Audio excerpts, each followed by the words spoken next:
Goeiedag, ek groet jou in die kosbare naam van Jesus Christus. Onthou jy nog die verhaal van ongelowige Thomas in Johannes 20? Jesus het hom nie ongelowige Thomas genoem nie.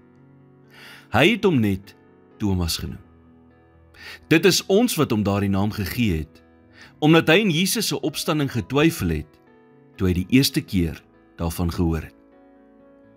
Johannes 20 vers 25 sê, maar hy het vir hulle gesê, as ek nie in sy hande die merk van die spykers sien, en my vinger steek in die merk van die spykers, en my hand in sy sy steek nie, sal ek nooit glo nie. Ons kan hom nie regtig blameer nie, want ons het almal al in ons lewens deur seisoene van twyfel gegaan.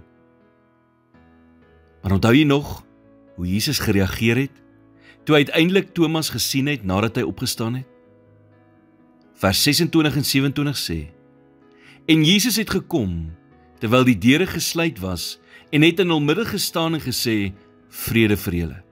Daarna sê hy vir Thomas, bring jou vinger hier, en kyk na my hande, en bring jou hand en steek dit in my sy, en moenie ongelowig wees nie, maar gelowig. Jesus het nie vir Thomas gesê, dat hy 'n slegte mens is, of vir hom gesê, dat hy nie waardig is, om hom te volg nie.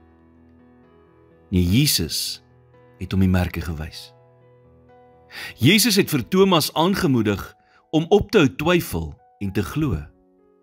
Maar hy het Thomas ook ontmoet, waar hy op daardie oomblik, in sy lewe was. Net soos wat hy vir ons ook doen. Maar selfs in ons twyfel, moet ons hom aanhou soek. So maak vandag 'n belofte aan jouself, dat selfs wanneer jy twyfel, en nie naby aan God voel nie, jy nie sal ophou, om hom te soek nie. Want die woord leer ons, dat wanneer ons hom soek, sal ons hom vind. Jesus het hom nie ongelowige Thomas genoem nie, omdat ongeloof nie Thomas se identiteit was nie. Hy het hom Thomas genoem, sy vriend en sy volgeling. En hy doen dit ook vir ons. Selfs in ons twyfel, wanneer ons nie so vas in ons geloof staan, soos wat ons graag wil nie, roep Jesus ons nog steeds. Hy roep ons by die naam, en noem ons sy uitverkorenes.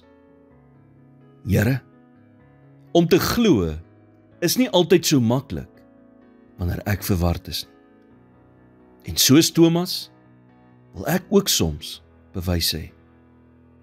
Help my, om verder as my twyfel en onbeantwoorde vrae te kan sien, en om vas te staan in my geloof.